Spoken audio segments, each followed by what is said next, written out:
Bonjour à tous. Je voulais ici vous présenter mon livre Sagesse de Venise en souscription aux éditions Maya. Alors de quoi est-il question dans ce livre? Ce livre se lit en partie comme un roman. Il permet de suivre une jeune Vénitienne, Sofia, à travers Venise en fonction de ses différentes activités.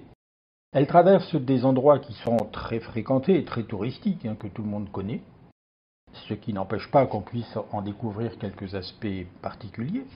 Et puis également, elle traverse évidemment des endroits beaucoup moins fréquentés, beaucoup moins connus, mais qui peuvent aussi révéler quelques richesses, parfois insoupçonnées, enfin je l'espère, que je vous révèle.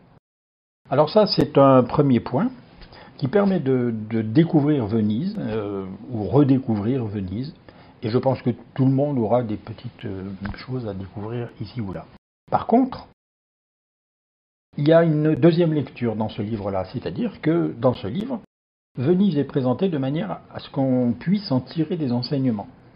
Des enseignements sur Venise, sur la vie vénitienne, sur la société, notre vie, la vôtre aussi.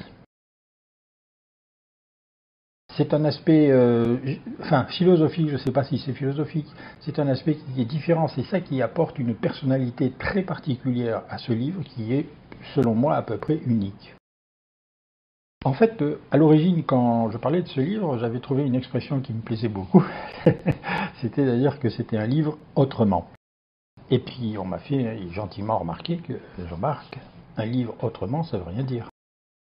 Ben oui, ça veut rien dire. Donc maintenant, je ne parle plus d'un livre autrement, mais je parle toujours d'un livre différent, parce qu'effectivement, il est différent. Il apporte autre chose que ce que l'on connaît déjà dans les bibliothèques vénitiennes. Alors, si vous aimez Venise, ne manquez pas ce livre Sagesse de Venise, qui, je le pense sincèrement, tiendra une place de choix dans votre bibliothèque. Pourquoi? Parce qu'il est différent.